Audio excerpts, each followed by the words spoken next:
Dad started the business in 1985, a second generation family business. We manufacture custom cabinetry and millwork, countertops, solid surface countertops, laminate countertops, store fixtures, casework as well for laboratories and healthcare.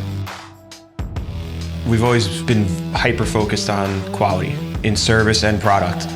You know, we've utilized technology and automation to help us get to that point, as well as having a very highly skilled team of employees as well.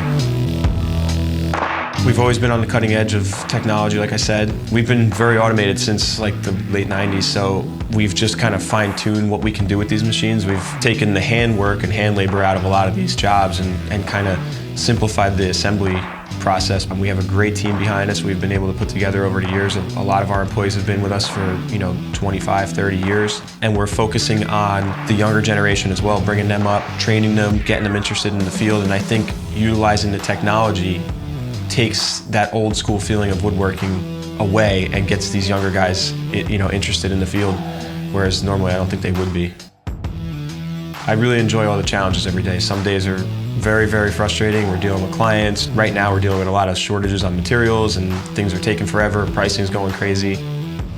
When we're about to buy a piece of machinery, we have a reason for it. So we'll touch base with our reps at Stiles, and they kind of help us. They come see what we're doing. We show them what we need to do. Stiles has always been really good about letting us see a machine in function so that we can understand what that machine does, how it moves, the parts that are running. We want to make sure that we're buying the right piece of equipment for our processes. We had a job that we were running where we were routing half circles out by hand, like thousands of these things. And then we got our CNC machine and it was like you could run 2 at a time. There was no dust. That was back in 1997. It was really cool to see how automation can really take you to the next level. Other shops or other guys in the industry, they don't want to spend what the machines are worth, or they want to find a cheaper option. You get what you pay for, like anything else. They're built for longevity and they're built to take whatever you throw at them. Yeah, Stiles has always been great to us. There's almost never a time when we call up for a part that they don't have. We can typically get parts the next day when a machine is down. Their field technician team has always been very great. They're knowledgeable guys. They come in, they get the job done. There's a reason that we stay with Stiles machines.